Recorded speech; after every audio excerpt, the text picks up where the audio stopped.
Tell me when.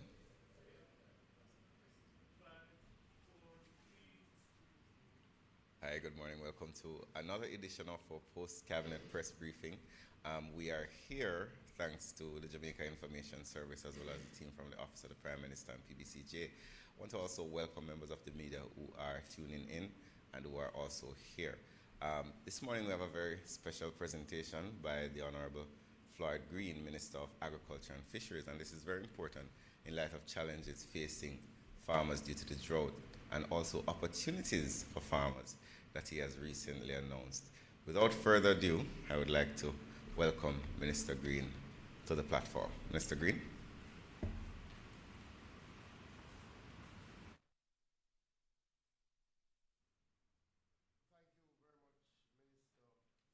Morgan.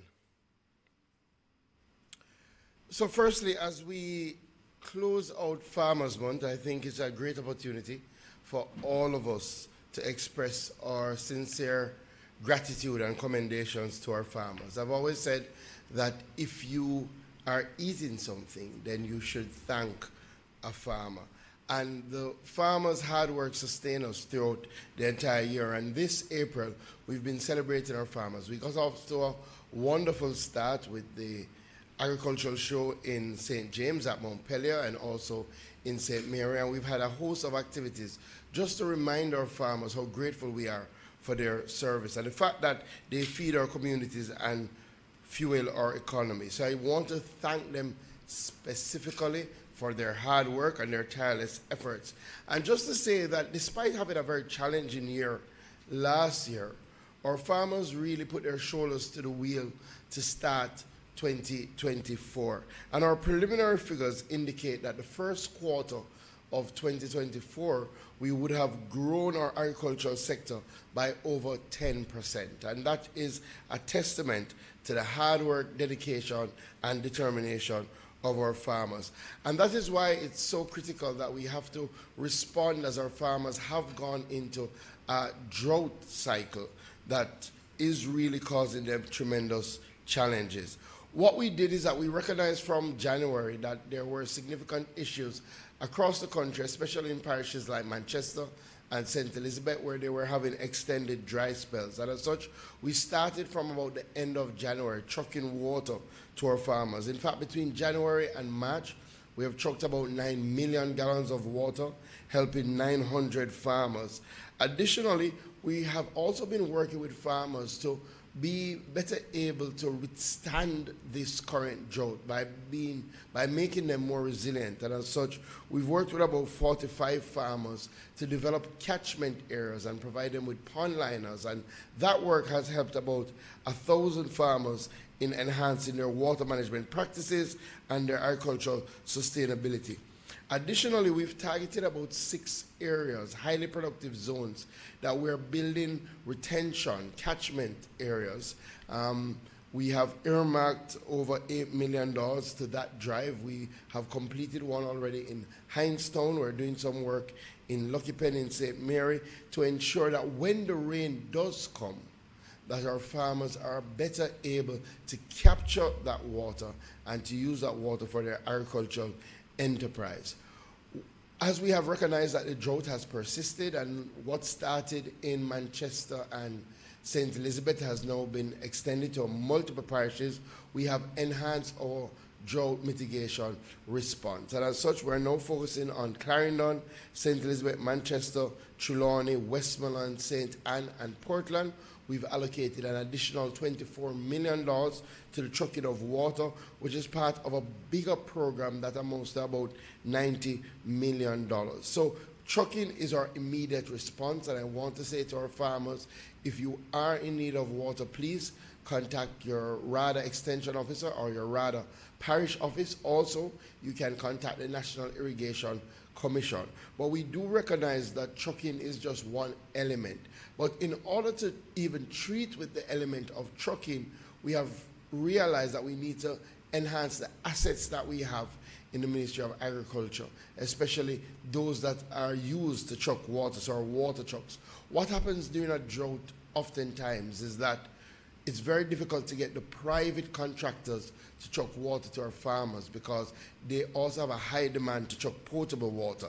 As such, what we have been doing, we've targeted enhancing the water trucks that we have, and we're taking an all-of-ministry approach. So the Jamaica Bauxite Mining Limited, one of our agencies under the Ministry of Agriculture, Fisheries and Mining, would have recently unveiled a new 5,000-gallon water tank, a 5,000-gallon water truck that will target farmers in St. Ann. So that's an investment of about $15 million. We're targeting about 4,000 farmers in St. Ann's Bay, Claremont, Monique, and those surrounding communities. And we would have unveiled that on Friday. So I expect that that water truck is now on the road. And again, our farmers, you can contact your RADA parish office in St. Ann if you need support from that water truck. We will be unveiling 2 more water trucks this week to service communities in St. Elizabeth and in St. Catherine. Additionally, of the $90 million that we have earmarked, we will be providing additional support for storage and drip irrigation system. So we've targeted about 600 water tanks and about 400 12-millimeter drip irrigation hoses, and that distribution has already started.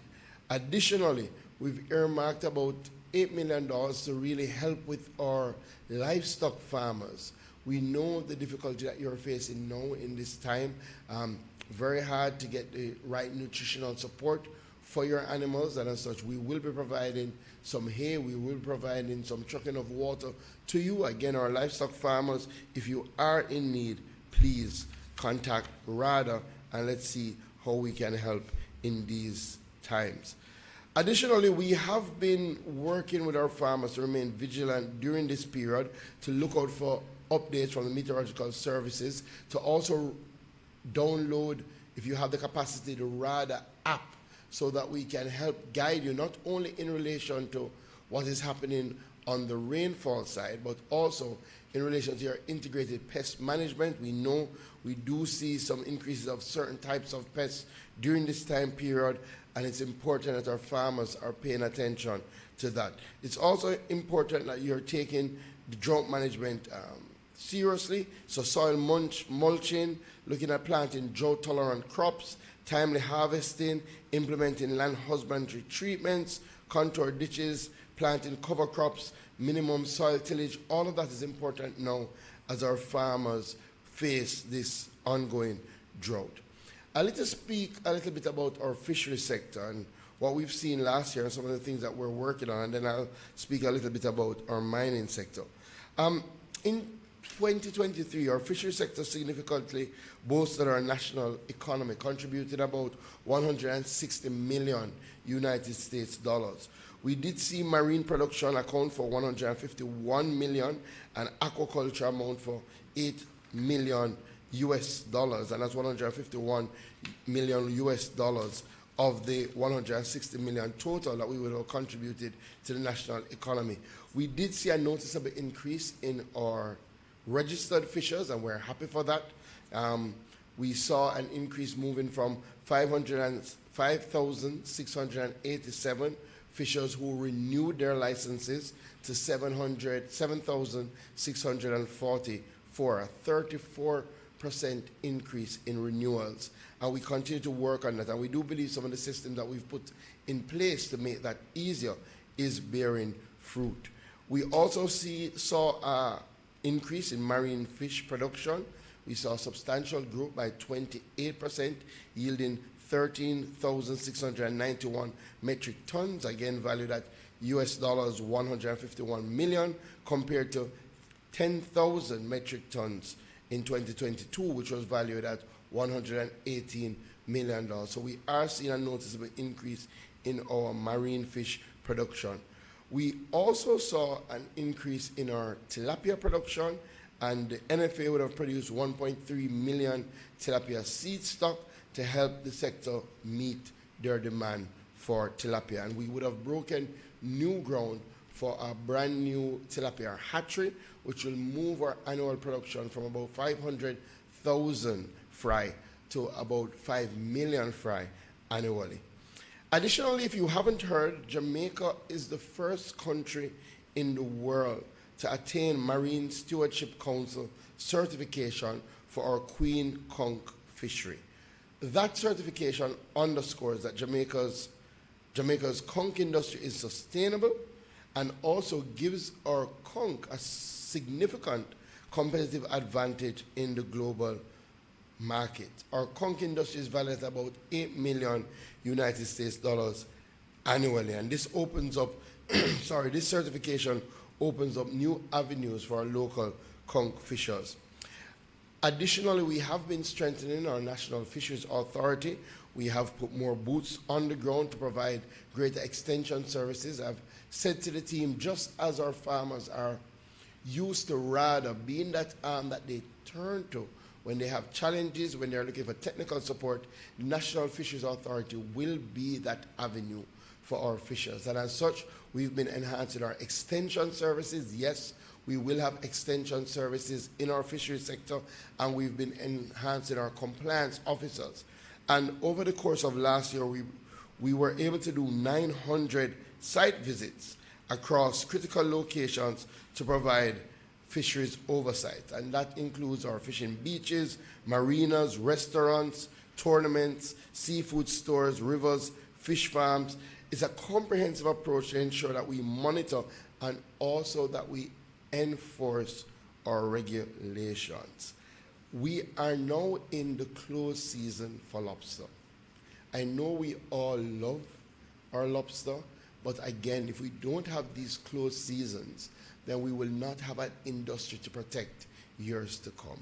And as such, we do a close season for lobster and for conch to ensure that during the times that they reproduce, that they have the necessary protection. So I'm just reminding everybody that we are in the close season for lobster. It runs between April 1st to June 30th. There is a maximum fine of $3 million or 2 years in prison if you are caught with lobsters during this period.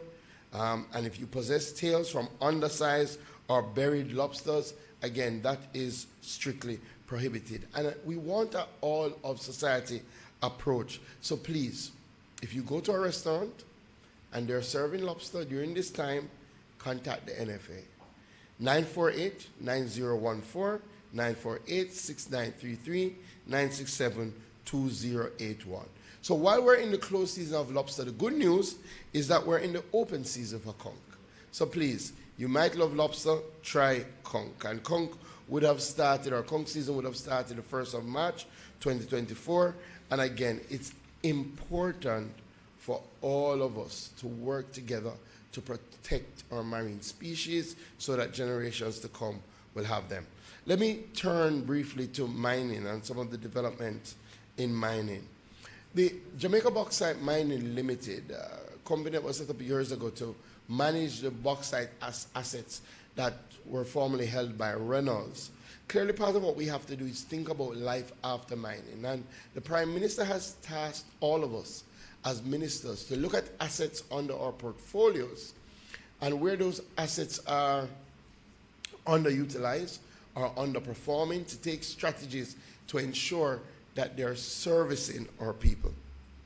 As such, I tasked the Jamaica Bauxite Mining Limited to look at their asset base and to see what can be done, especially to drive rural development. And I want to commend the Jamaica Bauxite Mining Limited, who have put forward the development of the 101 Industrial Park. This industrial park will be developed in Southeast St. Anne on lands that were formerly owned by Reynolds. It used to be a Reynolds Industrial Park. Clearly, with Reynolds not operating for decades, it has fallen into ruin. We are going to revitalize that. And as such, we have put together a $445 million US project, which we expect to commence this year, which would run for 9 to 12 months, which would not just look at refurbishing the area that is located at Reynolds, but would really look to bring in investments of the industrial nature. So we'll be doing warehousing, we'll be looking to position that area as a pathway to economic prosperity. We do see an employment factor of about 100 jobs directly, and this is just phase one. I've also asked the JBM to work with the Agro-Invest Corporation to identify the first agri-park for the St. Anne region. And we do expect that in a few weeks we'll invite you members of the media to come to a signing of an MOU to get that done. What we're looking to do is not only identify an area for the agri-park, but as we do in our agri-parks, to provide land to people who want to get into farming at clearly concessionary rates. We are also in the early stages of developing a commercial zone and a housing complex, and you will hear much more about that. Two more areas under mining. The reopening of Alpat still remains a priority for this government. We do know the significant impact of Alpat, especially in relation to parts of St. Elizabeth and Manchester, but more importantly, the national economy overall needs to see that sort of input from Alpat. Alpat is now owned by JISTV, and it is the country's only high-temperature aluminum refinery, uniquely capable of processing lower-grade bauxite found in some areas of Jamaica. I'm pleased to announce that we would have had a high-level team from the Gansu province and from JISTV who visited with us last week as a part of their feasibility study and plan for the reopening of Alpat. We would have had a very open, frank meeting about the possibilities. Clearly, they're going through a process looking at the costs and the feasibility of it, but we did come away from that meeting feeling very hopeful. There are 2 more visits scheduled for the end of this month and also for June, and the team from JISTV has indicated that the last quarter of this year, they will submit to us their plan for reopening, and as such, we look forward. Clearly, we would have pledged the support of the government towards reopening JISTV Alpat. Additionally, I would have met with a team from Jamaica last week, including Century Executive's Vice President of Global Operations. Jamaica is going through some management changes. All of this is towards prioritizing increasing production numbers.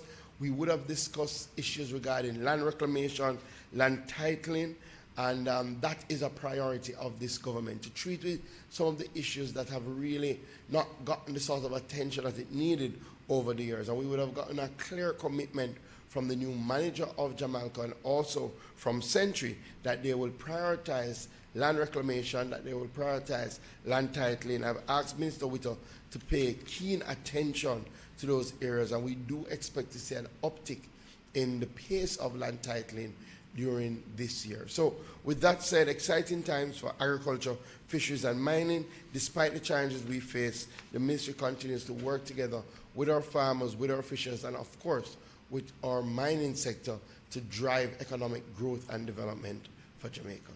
Thank you. Thank you very much, Minister Green. Thank you very much, Minister Green. Naomi, good morning. Do we have any questions this morning?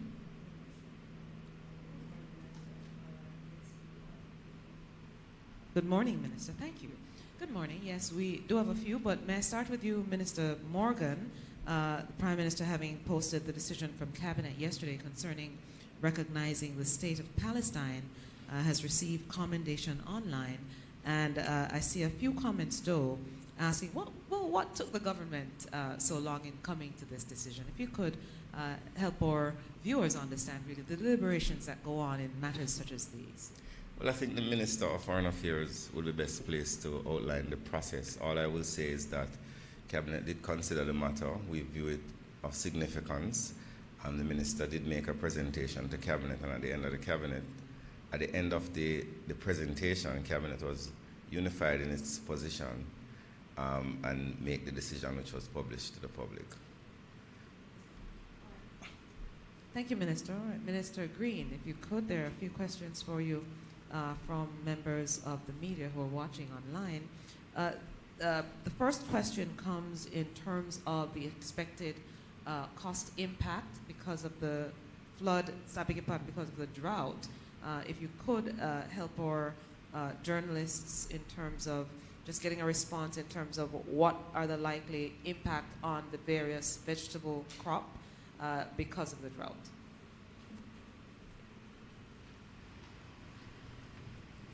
So the team from RADA is presently out in the field doing our assessment.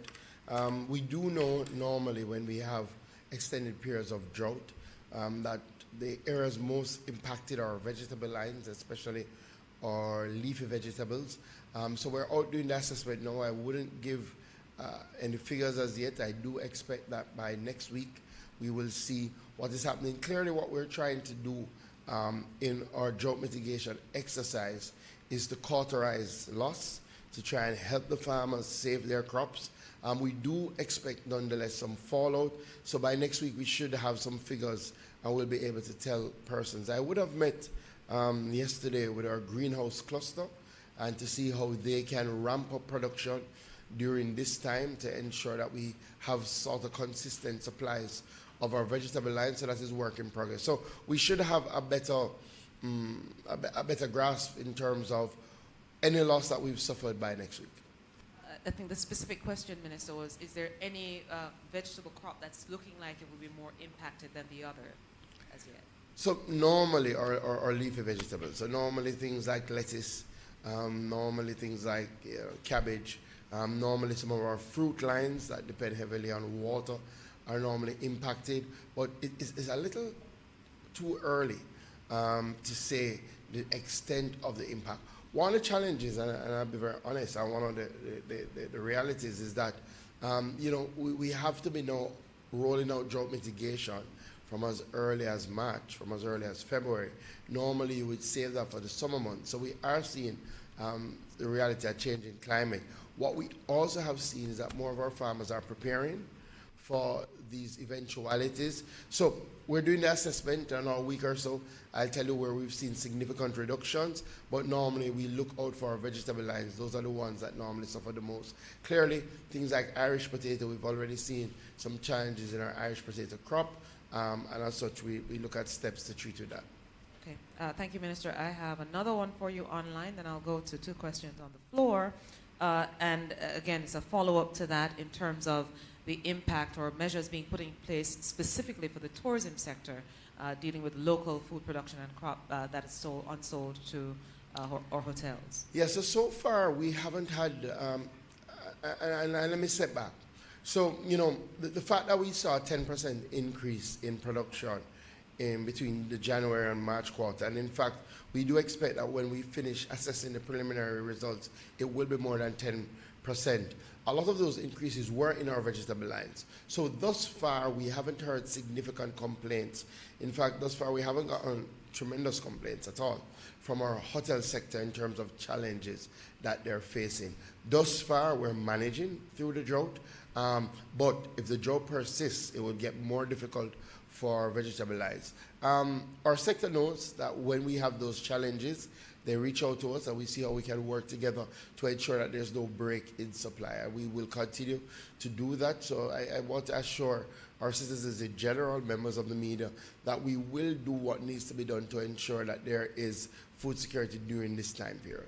Thank you so much, Minister. All right, we have a question from the floor. Ms. Davey from Nationwide. Hi, good morning. Dana Davey from Nationwide News. So you announced earlier this month that the ministry will be funding a program through HEART, through which farmers will be trained through aquaculture. When is that set to start, and what exactly will that entail? Yeah, so thank you. One of the things, we are placing a lot more emphasis on our fishery sector, and we do, as a part of our food security drive, believe that we have to drive the production of fish, especially tilapia. So what we've done is that we have renovated 3 ponds at the Ebony Park Hard facility. We expect to start training in September for those fish farmers who are interested in the area. What we have found, a lot of people have gotten involved in fish farming, but they don't have necessarily formal training.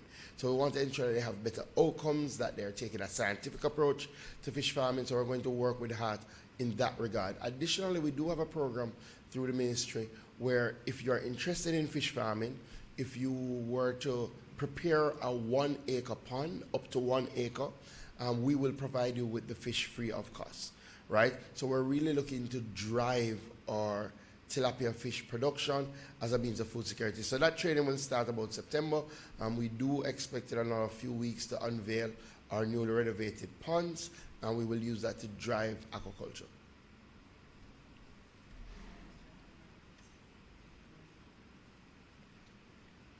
Minister, I have another question from our media online in terms of the cost for the trucking of water. I'm not sure if you had mentioned that in the your presentation in the main, but they're asking for those figures. Yeah, I think between January and March, we already spent about $9 million trucking water. We have allocated an additional $24 million. Clearly, we are looking at, we've extended the parishes, so when we started, we were really focusing on Manchester and St. Elizabeth, which was, you know, the early indicators where they went into dry spells very early. Now we see Westmoreland is a critical area of priority, Clarendon, Portland, parts of Trelawney.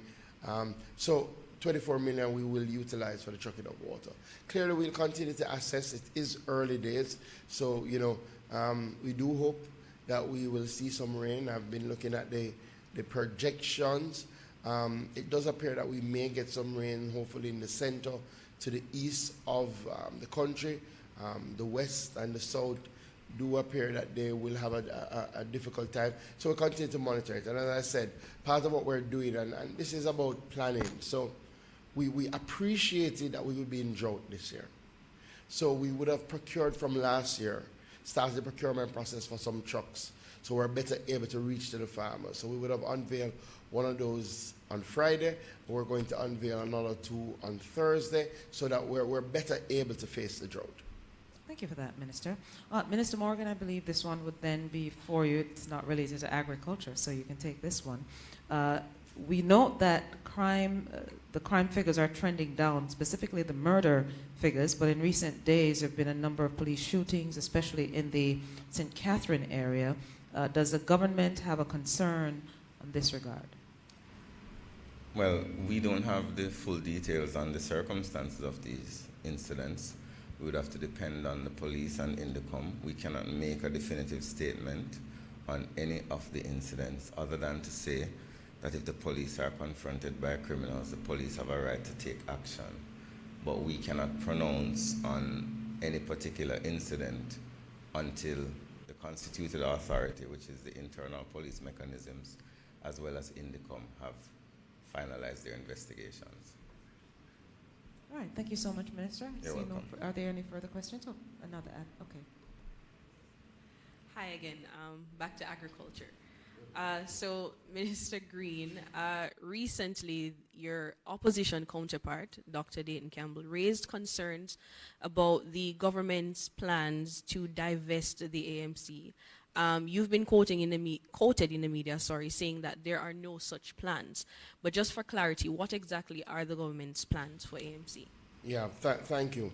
So I think when people hear the term divestment, they often think sale, right? And you know, I have said openly, I say it again, that we do believe that agriculture is one of the spaces that should be free from politics, and that we should be working together at one mission. And I would encourage my counterpart that where there are challenges, where there are concerns, let's discuss them first, because it may help in terms of clarifying. And that is the approach that we take at the ministry. In fact, when the opposition spokesperson was appointed, we invited him and the junior spokesperson to come down. We met with them at the ministry. We went through our plans for most areas. So in relation to the AMC, the reality is that the AMC complex, up until 2016, had tremendous challenges in relation to management, in relation to investment, right? And I think everybody would agree that it was not fulfilling its fundamental purpose. The AMC complex was established largely to look at things like distribution and storage in relation to agriculture and to help drive exports. And while we do have people operating there and we commend them, even the tenants there will tell you that the overall state of the AMC needs a capital injection. So what the government did was to bring together a team to look what was the best methodology to ensure that the AMC remains in agriculture and is truly fulfilling its purpose. So we brought together an enterprise team chaired by Erwin Burton, and including members from the Ministry of Agriculture, from the DBJ. We did things like looking at the valuation of the property, looking at the models that we could utilize for public-private partnership to bring that capital injection. I think the team has just completed their work and has submitted their opinions, their recommendations. Again, in the terms of reference, we said that the AMC must remain in agriculture. So I want to remove any thought that the AMC will be taken out of agriculture and will be used for another purpose. That will not happen. What we're looking at is the best approach to, for example, get a private sector company to partner with the government to look at the capital improvements that is needed to enter into various arrangements, whether that may be lease, a section of the building, or a long-term lease, or do we go it alone? Does the government look at what it would cost for the full renovation of the AMC, and do we take that now to the Public Investment Infrastructure Committee and ask them for that resources? What we now have coming out of this process is we now know how much that costs in terms of what funds would we need if we're going to do it alone and do a full renovation of the AMC. Additionally, we now know what are the options in terms of a public-private partnership, and a couple of options have been put on the table. The next step now is to take it to cabinet, right? So we will go to cabinet over the next, I would say, maximum 4 weeks to indicate the options that have been put forward and to hear from cabinet what is the best option for us to pursue. But no matter the option, the AMC will serve agriculture. And coming out of this process, what you will see is a renovated, reinvigorated AMC complex.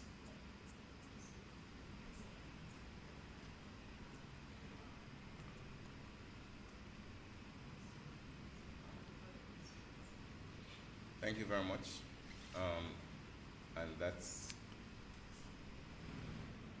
Thank you very much, Naomi. Thank you very much, Minister Green, for joining us for another edition of our post-cabinet press briefing. Also, I'd like to thank members of the media, also Jamaica Information Service and PBCJ, as well as our team here at OPM for their assistance. Also, members of the public, we really appreciate you viewing and listening to the information being presented. Until next week or next time, same time, for another post-cabinet press briefing, please have a safe and prosperous day. Thank you very much.